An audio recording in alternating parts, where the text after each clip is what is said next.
بسم اللہ الرحمن الرحیم۔ السلام علیکم ورحمۃ اللہ وبرکاتہ۔ عزیز طلباء کرام، امید ہے آپ خیریت سے ہوں گے۔ بسم اللہ الرحمن الرحیم۔ بدایت المجتہد و نہایت المقتصد کا سبق نمبر 31 آج ہم زیر بحث لے کر آئیں گے۔ آج کے سبق کا عنوان کتاب النکاح، الباب الثانی، الرکن الثانی، اور الرکن الثانی میں الفصل الثالث، اور الفصل الثالث میں جو ہے الموضوع الاول، اور الموضوع الاول میں پہلا مسئلہ اور اس کے بارے میں بھی یہ چوتھا حصہ ہے جو آج کے سبق میں انشاءاللہ العزیز ہم سیکھنے کی، سمجھنے کی اور جاننے کی کوشش کریں گے۔ آج کا سبق شروع کرنے سے قبل گزشتہ سبق کا خلاصہ دہرا لیتے ہیں اور یہ جان لیتے ہیں کہ گزشتہ سبق میں ہم نے بنیادی طور پر کون سی چیزیں سیکھنے کی، سمجھنے کی اور جاننے کی کوشش کی۔ گزشتہ سبق میں کتاب النکاح الباب الثانی الرکن الثانی سے الفصل الثالث کا تعارف اور تفصیل، اور اسی میں سے الفصل الثالث میں سے الموضوع الاول، اور الموضوع الاول میں سے بھی دوسرا مسئلہ حق مہر کی مقدار کے حوالے سے وہ ہم پڑھ رہے تھے، اور اس کے ساتھ ساتھ ہم نے دینار کی قیمت کے حوالے سے جو ایک مسئلہ تھا اس کو حل کرنے کی کوشش کی، اور حق مہر کے حوالے سے امام ابو حنیفہ رحمہ اللہ اور عدم تحدید کے حوالے سے جو ایک روایت پیش کی جاتی ہے وہ ہم نے سیکھنے کی، سمجھنے کی اور جاننے کی کوشش کی۔ اس کے بعد امام ابو حنیفہ رحمہ اللہ کا موقف بھی ہم نے جانا، اور عقل مہر کی عدم تحدید والی جو روایت ہے جو سہل بن سعد الساعدی رضی اللہ عنہ سے مروی ہے اور جس کی صحت پر بھی اتفاق ہے، اس کو بھی ہم نے جاننے کی اور سمجھنے کی کوشش کی۔ تو آج کے سبق میں انشاءاللہ العزیز ہم جو چیزیں سیکھیں گے اور سمجھیں گے اور جاننے کی کوشش کریں گے اس کا تعلق بھی کتاب النکاح باب الثانی، رکن الثانی، اور اس میں سے بھی الفصل الثالث کا تعارف اور تفصیل میں سے الفصل الثالث میں سے الموضوع الاول، اور الموضوع الاول میں سے بھی دوسرا مسئلہ جو ہے حق مہر کی مقدار کے حوالے سے وہ آج ہم زیر بحث لے کر آئیں گے کہ جو قطع ید کے ساتھ یعنی چور کی سزا والی جو روایت کے ساتھ ملحق کرتے ہوئے عقل مہر کی مقدار مقرر کی گئی ہے، وہ جو قیاس کیا گیا ہے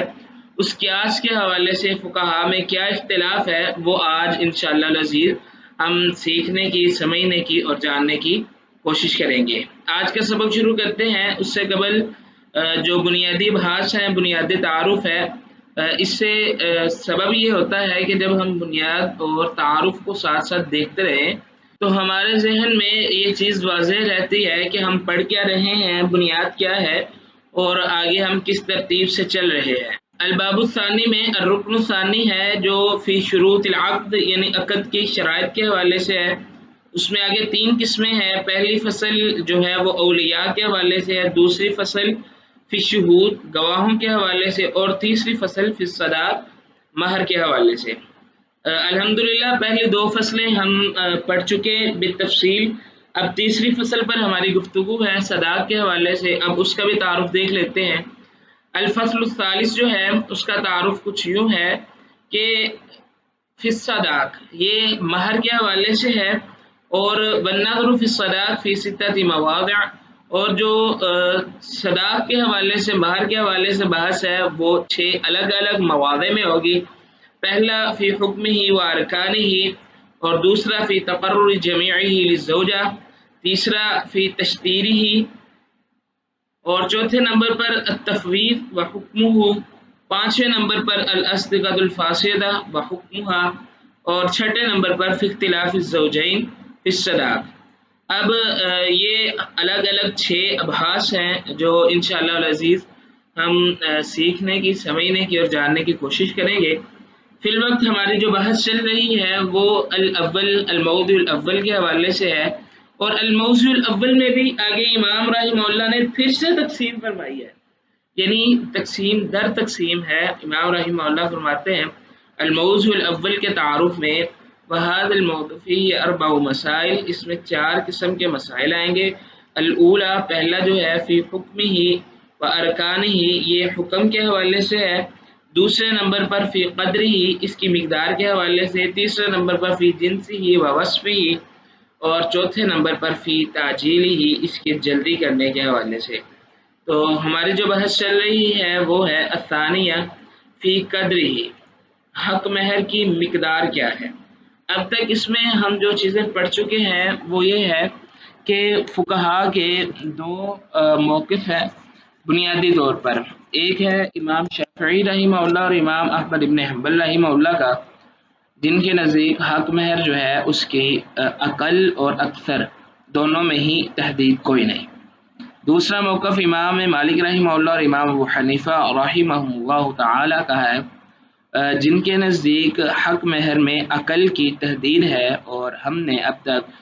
امام مالک رحمہ اللہ کا تحدید کے حوالے سے وہ ربع دینار والا موقف بھی پڑھا، اور اسی کے مطابق ہم نے سونے کی قیمت کے حوالے سے بھی کچھ معلومات حاصل کرنے کی کوشش کی۔ اور امام ابو حنیفہ رحمہ اللہ جو ہیں، ان کے نزدیک 10 درہم ہے، اور سونے میں یعنی قطع ید کا جو نصاب ہے اس کے حوالے سے بھی اختلاف ہے، وہ انشاءاللہ آج ہم دیکھیں گے۔ تو آج کا جو ہمارا سبق ہوگا وہ جو قطع ید پر قیاس ہے، اس قیاس کے حوالے سے جو فقہا نے اپنی آراء پیش کی ہیں، اور خاص کر امام ابن رشد رحمہ اللہ نے جو محاکمہ کیا ہے اس کے حوالے سے ہم دیکھتے ہیں۔ تو یہ ہمارا گزشتہ سبق میں سے آخری حصہ ہے جو ہم نے پڑھا کہ اللہ کے نبی صلی اللہ علیہ وسلم نے جب ان سے فرمایا کہ التمس ولو خاتما من حدید، تو کہتے ہیں کہ دلیل علی انہ لا قدر لأقلہ لأنہ لو کان له قدر لبینہ اذ لا يجوز تاخیر البیان عن وقت الحاجہ، فهذا الاستدلال بین كما ترى مع ان القیاس الذي اعتمده القائلون۔ یہاں پر آگے جو ہماری بحث شروع ہونی ہے، موضوع بحث ہمارا یہ ہے، امام ابن رشد رحمہ اللہ فرماتے ہیں وهذا الاستدلال، اور یہ جو استدلال ہے، بین یہ واضح ہے، کما ترا جیسا کہ آپ نے دیکھ لیا، کہ ان القیاس الذی اعتمدہ القائلون، وہ قیاس جس پر قائلین نے اعتماد کیا ہے، بالتحدیدی تحدید کے ساتھ، یعنی جن علماء نے مہر کی تحدید اور حد بندی میں قیاس کر کے قطع ید پر جو انہوں نے قیاس کیا ہے، جس پر ان کا اعتماد ہے، امام رحمہ اللہ فرماتے ہیں لیس تسلم مقدماتہ، اس کے مقدمات جو ہیں، جو اس کی بنیادیں ہیں، وہی محفوظ نہیں ہیں، وہ قابل تسلیم نہیں ہیں، کیونکہ یہ ایسا قیاس ہے جس کے بارے میں آگے امام رحمہ اللہ نے خود فرمایا کہ یہ قیاس ہی ضعیف ہے، جس میں اصل فرع مقیس اور مقیس علیہ میں کوئی مشابہت نظر ہی نہیں آ رہی۔ بہرکیف اب آگے ہم پڑھتے ہیں، اور فرماتے ہیں وذالک، اس وجہ سے کہ انہن بنا علی مقدمتین، انہوں نے بنیاد بنائی ہے اس کی دو مقدمات پر، احدہما، ان میں سے پہلا یہ ہے کہ ان الصداق عبادت، صداق یعنی مہر جو ہے وہ عبادت ہے، والثانیہ، اور دوسرا مقدمہ یہ ہے کہ ان العبادت مؤقتۃ، عبادات جو ہوتی ہیں وہ مقرر ہوتی ہیں، ان میں کمی بیشی نہیں ہوتی۔ تو اس اعتبار سے انہوں نے قیاس کیا کہ جب صداق ایک عبادت ہے اور عبادت مقرر ہوتی ہے، تو پھر ہمیں چاہیے کہ مہر بھی عبادت ہے تو اس کی عقل میں تحدید ہونی چاہیے، اور عقل کی تحدید میں قیاس کیا قطع ید کے ساتھ، وہ آگے امام رحمہ اللہ اس کے بارے میں بات کرتے ہیں۔ وفی کلیہما، امام رحمہ اللہ فرماتے ہیں ان دونوں میں نزاع للخصم، ایک جھگڑا پایا جاتا ہے، ان میں ایک بہت لمبی چوڑی بحث پائی جاتی ہے، وذالک، اور یہ انہ، بے شک شان یہ ہے کہ قد یلفا فی الشرع، اور تحقیق یلفا بمعنی یوجد پایا جاتا ہے، فی الشرع شریعت میں، من العبادات ایسی عبادات ما لیست مؤقتۃ جو مقرر نہیں ہوتی۔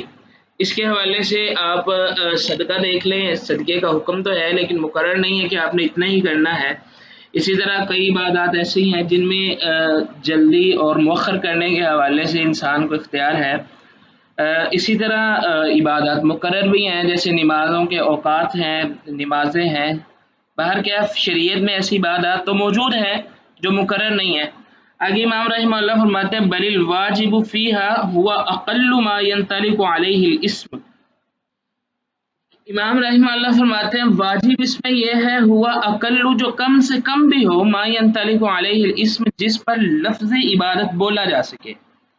اب یہاں پر امام رحمہ اللہ نے نا ایک اور مسئلہ پیش کر دیا، اور وہ یہ ہے کہ جب ہم حق مہر کو عبادت کہیں گے تو عبادت میں اقل سے اقل بھی ہوگا، کیونکہ جس پر لفظ عبادت بولا جا سکتا ہے وہ مہر بن سکتا ہے۔ پھر اس میں ربع دینار کی یا 10 درہم کی یا جو بھی فقہا نے عقل کی تحدید کی ہے اس تحدید کی ضرورت نہیں رہتی، جس پر لفظ عبادت بولا جا سکتا ہو وہ حق مہر بن سکتا ہے، اس کا مطلب یہ ہے۔ اب یہاں پہ آپ مسئلہ سمجھنا چاہتے ہیں تو آپ اس کو اس کے ساتھ سمجھیں تعمیم راس، یعنی سر کے مسح کے ساتھ۔ اب سر کے مسح میں بھی اختلاف ہے۔ اب مسح کا معنی بعض علماء نے 2 انگلیاں لی ہیں، بعض نے آدھا ہاتھ لیا ہے، بعض نے آدھا سر لیا ہے، بعض نے صرف پگڑی تھوڑی سی اوپر ہو اور بالوں کو ٹچ ہو جائے تو یہ بھی مس کے معنی میں آ جاتا ہے۔ یعنی علماء کے نزدیک جس چیز پر وہ چاہے اقل ہو یا کثرت ہو، جب مراد مسح ہے تو پھر وہ کسی بھی طریقے سے جائز ہے۔ اسی طرح یہاں پہ امام ابن رشد رحمہ اللہ فرماتے ہیں شریعت میں ایسی عبادات ہے جو مقرر نہیں ہے، ان پر لفظ عبادت بولا جاتا ہے۔ مہر میں بھی یہی ہے، جو اقل ترین مقدار ہو وہ جو بھی ہو، جب لفظ عبادت اس پہ بولا جا سکتا ہے تو یہ ٹھیک ہے، واجب پورا ہو گیا۔ آگے وَأَيْضًا، اور اسی طرح فَإِنَّهُ، پس بے شک لَيْسَ فِي شَبْهِ الْعِبَادَاتِ خَالِصًا وَإِنَّمَا صَارَ الْمُرَجِّحُونَ لِهَذَا الْقِيَاسِ عَلَى مَفْهُومِ الْأَثَرِ، کہتے ہیں کہ اسی طرح لَيْسَ فِيهِ شَبْهُ الْعِبَادَاتِ، اس میں عبادات کے مشابہ نہیں ہے، خالصتاً یہ عبادات کے مشابہ نہیں، وَإِنَّمَا صَارَ الْمُرَجِّحُونَ، جو اس کو ترجیح دیتے ہیں، جو اس طرف لوٹاتے ہیں، لحاظ القیاسی، اس قیاس کی بدولت، علی مفہوم الاثری، اثر کے مفہوم پر، لاحتمال، اس احتمال کی وجہ سے، ان یکون ذلک الاثر خاصا بذلک الرجل، ممکن ہے کہ جس مفہوم کے سبب یہ اس قیاس کی طرف لوٹے ہیں، یعنی جو سہل بن سعد الساعدی والی روایت ہے نا قرآن والی، اس کو دیکھتے ہوئے یہ اس قیاس کی طرف لوٹے ہیں، عقل کی طرف، تو امام رحمہ اللہ فرماتے ہیں احتمال ہے کہ ان یکون ذلک الاثر، یہ جو اثر ہے، خاصا بذلک الرجل، کہ خاص ہو وہ صرف اس ایک آدمی کے لیے، یعنی عموماً نکاح میں حق مہر کا حکم موجود ہے، لیکن عقل کی جو مقدار کا تعین فقہا کر رہے ہیں، اس کا مقصد یہ ہے کہ شریعت میں اس حوالے سے واضح رہنمائی موجود نہیں، اور عدم تحدید کے سلسلے میں جو پہلی روایت پیش کی گئی سہل بن سعد الساعدی میں، اس میں یہ احتمال بہر کیف موجود ہے کہ یہ جو اثر ہے یہ خاص اس آدمی کے لیے ہے، اور کے لیے نہیں ہے، جیسا کہ قربانی کے مسائل میں بھی ایک روایت بیان کی جاتی ہے کہ یہ تیرے لیے خاص ہے، دوسروں کے لیے نہیں ہے۔ تو اسی طرح اس طرف بھی امام رحمہ اللہ نے اشارہ فرمایا کہ جو اللہ کے نبی صلی اللہ علیہ وسلم نے فرمایا نا لِقَوْلِهِ فِيهِ قَدْ أَنْكَحْتُكَهَا بِمَا مَعَكَ مِنَ الْقُرْآنِ،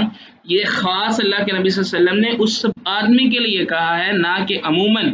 امت کے لیے۔ امام رحمہ اللہ فرماتے ہیں وَهَذَا خِلَافٌ لِلْأُصُولِ، یہ تو اصول کے ہی برخلاف ہے۔ وَإِنْ كَانَ، اور تحقیق بعض روایات میں ایسا بھی ہے، قد جاء فی بعض روایات انه قال صلی اللہ علیہ وسلم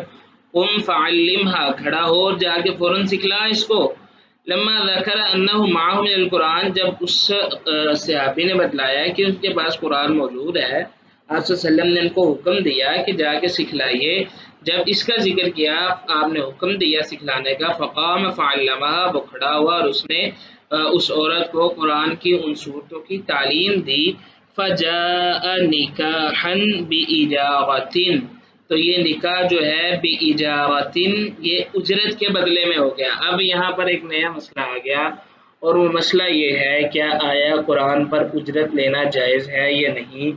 اب یہاں پر اجرت کا مسئلہ، اب فقہا نے یہاں سے استدلال یہ فرمایا کہ اللہ کے نبی صلی اللہ علیہ وسلم نے فرمایا کہ تو اس کو قرآن سکھلا، وہ تیرا قرآن سکھلانے کی جو محنت ہے، وہ محنت، اس محنت کی جو اجرت بنے گی، وہ اجرت جو ہے وہ حق مہر ہو جائے گا۔ اللہ کے نبی صلی اللہ علیہ وسلم کی روایات میں ایسی وضاحت تو نہیں ملتی، لیکن فقہا کا طرز استدلال یہ ہے، بِإِجَارَةٍ کا لفظ جو ہے یہ اس چیز پر دلالت کر رہا ہے کہ فقہا نے یہاں سے استدلال یہ کیا کہ جو صورتیں سکھلانے کا عمل تھا اور صورتیں سکھلانے کا وہ سارا پروسیس تھا، اس کو اللہ کے نبی صلی اللہ علیہ وسلم نے بطور اجرت جو ہے وہ اس کو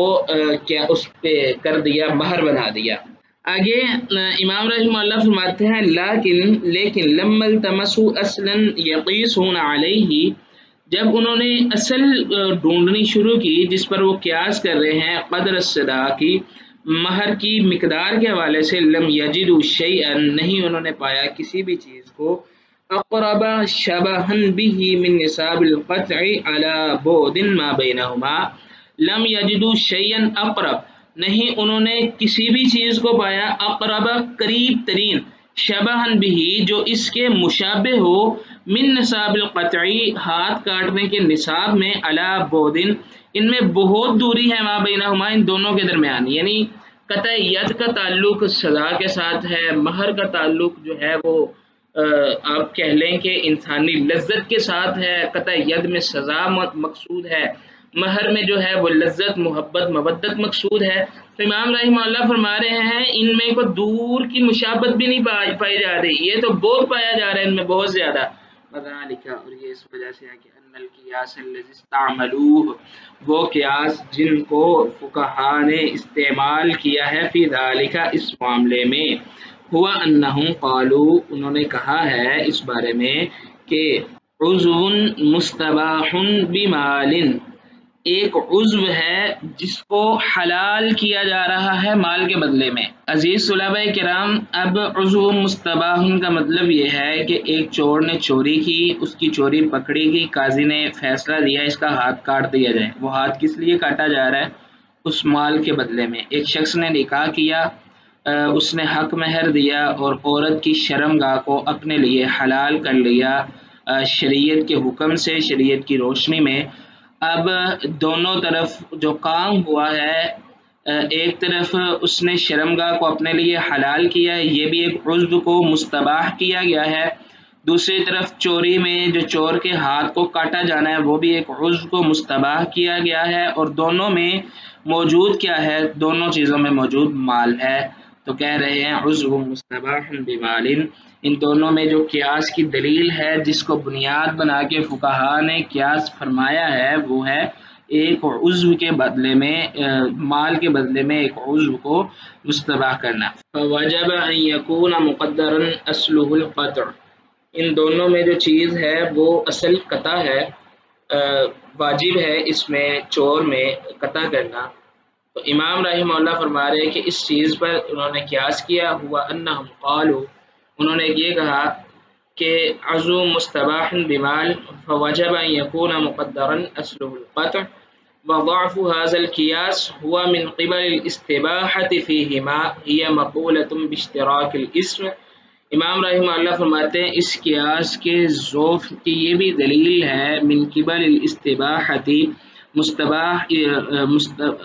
جائز قرار دینا، مباح قرار دینا، فیہما ان دونوں میں، ہی مقولۃ یہ ایسا قول ہے کہ باشتراک الاسم جس میں نام کی اشتراکت ہے، وذالک ان القطع، اور یہ بات بھی زیر غور رہے کہ یہ جو قطع ہے، ہاتھ کاٹنا ہے، غیر الوطئی، یہ وطی کی طرح نہیں ہے۔ کہاں ہم بستری کا معاملہ، کہاں ہاتھ کاٹنے کا معاملہ۔ ہاتھ کاٹنے میں سزا مقصود ہے جو شریعت نے رکھی ہے، اور لوگوں کے لیے عبرت اور سزا، اور دنیا میں معاشرے میں قصاص کے معاملے کو بہتر رکھنا ہے، جبکہ نکاح میں نسب کی حفاظت ہے،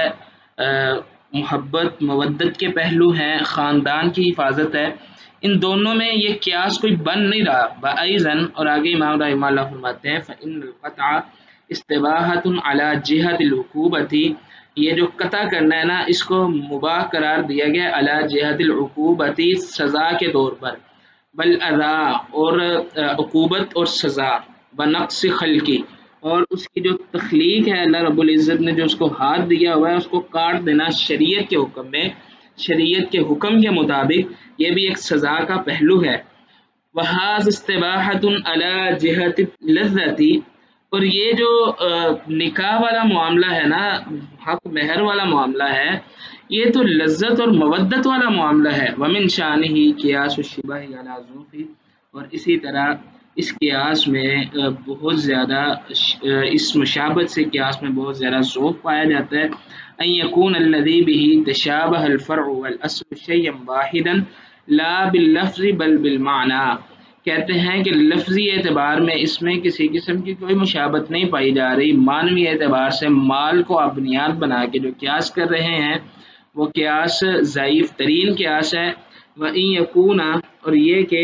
الحکم انما وجد للاصل من جہت الشبہ وهذا كله معدوم في هذا القياس، اور ساتھ کہہ رہے ہیں کہ وَإِن يَكُونَ الحکم، حکم جو ہے وجد للاصل وہ اصل کے لیے پایا جاتا ہے، من جہت الشبہ جب مشابہت پائی جائے تو پھر وہ علت جو ہے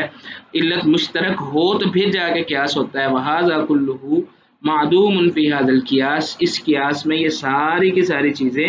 معدوم ہے۔ عزیز طلباء کرام، قیاس کے لیے چار چیزیں لازمی ہیں: مقیس، مقیس علیہ، علت اور حکم۔ اب یہاں پر مقیس اور مقیس علیہ میں کسی قسم کی کوئی مشابہت نہیں پائی جا رہی۔ علت جو ہے وہاں پہ علت چوری ہے اور یہاں پہ نکاح ہے، وہاں پہ مراد مقصود سزا ہے، یہاں پہ لذت ہے، علت بھی ایک نہیں ہے، تو اب ان کا حکم کیسے ایک ہو سکتا ہے؟ تو اس اعتبار سے امام رحمہ اللہ نے یہ ساری چیزیں بیان کرنے کے بعد فرمایا کہ وَهَذَا كُلُّهُ مَعْدُومٌ فِي هَذَا الْقِيَاسِ، یہ جو عقل کی تحدید میں ربع دینار اور قطع ید کو بنیاد بنا کے نصاب مقرر کیا گیا، یہ ساری کی ساری چیزیں ضعیف ہیں۔ وَمَعَ هَذَا فَإِنَّهُ مِنَ الشِّبَهِ الَّذِي، اور اس کے ساتھ ساتھ یہ بھی پیش نظر رہے کہ یہ جس مشابہت کے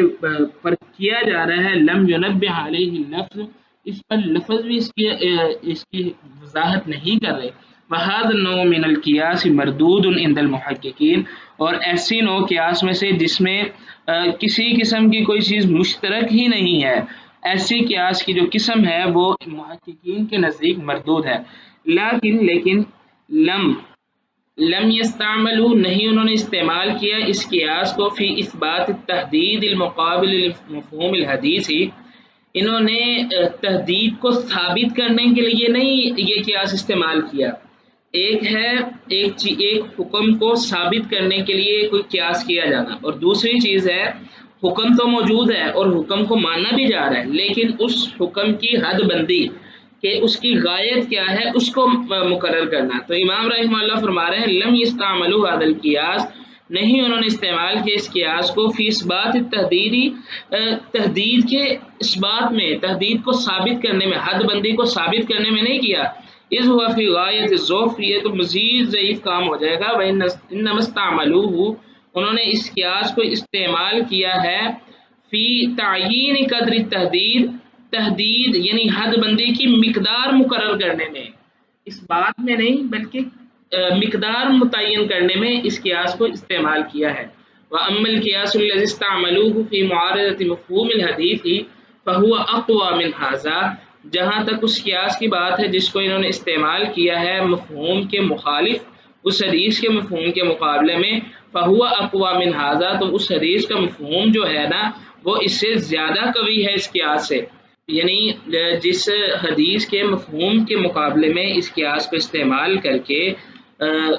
یہ بات کی جا رہی ہے، یہ قیاس کیا جا رہا ہے، وہ سہل بن سعد الساعدی والی روایت، اس کی تحدید کی جا رہی ہے، تو امام رحمہ اللہ فرماتے ہیں اس حدیث کا مفہوم زیادہ قوی ہے اس استدلال سے۔ وَيَشْهَدُ لِعَدَمِ التَّحْدِيدِ مَا خَرَجَهُ التِّرْمِذِيُّ، اور ساتھ ساتھ امام رحمہ اللہ نے ایک اور دلیل دے دی اور گواہ ہے اور اس کی شاہد ہے لعدم التحدید، تحدید نہ ہونے کی، یعنی شریعت میں تحدید بندی کے نہ ہونے کے حوالے سے ایک اور روایت بھی موجود ہے، اور وہ ہے ما خرجہ الترمذی، جس کو امام ترمذی رحمہ اللہ نے روایت کیا ہے، اور وہ حدیث یہ ہے کہ ان امرأۃ تزوجت علی نعلین، ایک عورت نے شادی کی علی نعلین، دو جوتوں کے بدلے میں، فقال لها رسول اللہ صلی اللہ علیہ وسلم، رسول اللہ صلی اللہ علیہ وسلم نے اس سے فرمایا ارضیتی، کیا تو راضی ہے من نفسک و مالک بنعلین، اپنی جان اور مال کے بدلے میں یہ دو جوتے لے کے تو نے شادی کیا، کیا تو اس پہ راضی ہے؟ فقالت نعم، تو کہنے لگی جی اللہ کے نبی میں اس بات پہ راضی ہوں۔ فجوز نکاحها، آپ صلی اللہ علیہ وسلم نے اس کے نکاح کو جائز قرار دے دیا. وقال حدیث حسن صحیح، اور امام ترمذی کہتے ہیں کہ یہ حدیث حسن بھی ہے اور صحیح بھی ہے. اب یہ حدیث جو ہے مزید اس بارے میں ہماری جو پختگی ہے عدم تحدید کے حوالے سے وہ کر رہی ہے کہ اللہ کے نبی صلی اللہ علیہ وسلم نے جو سہل بن سعد الساعدی والی روایت اور اس روایت، ان دونوں کو جب ہم ملا کے دیکھیں تو یہ معلوم ہوتا ہے کہ تحدید نہیں ہے، اور وہ اثر بھی خاص اس بندے کے لیے نہیں تھا، بلکہ وہ اثر جو ہے سہل بن سعد الساعدی والی روایت وہ عام تھا. آگے امام رحمہ اللہ مزید بات شروع کر رہے ہیں کہ جب تحدید کے حوالے سے اس قیاس کو انہوں نے مانا اور چوری کے نصاب کو رکھا، تو پھر جیسا چوری کے نصاب میں سرقے کے نصاب میں اختلاف ہے، ویسا ہی عقل مہر کی تحدید میں بھی مزید اختلاف ہوا. اس کے حوالے سے ہم آئندہ سبق میں انشاءاللہ العزیز پڑھیں گے. آج کے سبق کا خلاصہ دیکھ لیتے ہیں. آج کے سبق میں ہم نے جو چیزیں سمجھنے کی، سیکھنے کی، جاننے کی کوشش کی، ان میں سے پہلے نمبر پہ کتاب النکاح باب الثانی فصل الثالث میں سے موضوع اول، اور موضوع الاول میں سے بھی دوسرا مسئلہ حق مہر کی مقدار کے حوالے سے. آئندہ سبق میں انشاءاللہ العزیز جو چیز ہم پڑھیں گے وہ باب الثانی الرکن الثانی، اس میں سے الفصل الثالث کی تفصیل، الفصل الثالث میں سے الموضوع الاول اور اس میں سے دوسرا مسئلہ، اور حق مہر کی مقدار کا جو مسئلہ ہے اس کا آخری حصہ انشاءاللہ العزیز اگلے سبق میں پڑھیں گے. اور اس کے ساتھ ساتھ جو تیسرا مسئلہ ہے الموضوع الاول میں سے، اس کا تعارف کے بارے میں چند ایک بنیادی چیزیں ہم جاننے کی کوشش کریں گے. اگلے سبق سے پہلے آپ یہ سوال حل کریں. سوال یہ ہے کہ حق مہر کی عدم تحدید کے حوالے سے آپ کیا جانتے ہیں، اس کے متعلق دلائل تلاش کرنے کی کوشش کریں. تب تک کے لیے اللہ حافظ، اپنا خیال رکھیں.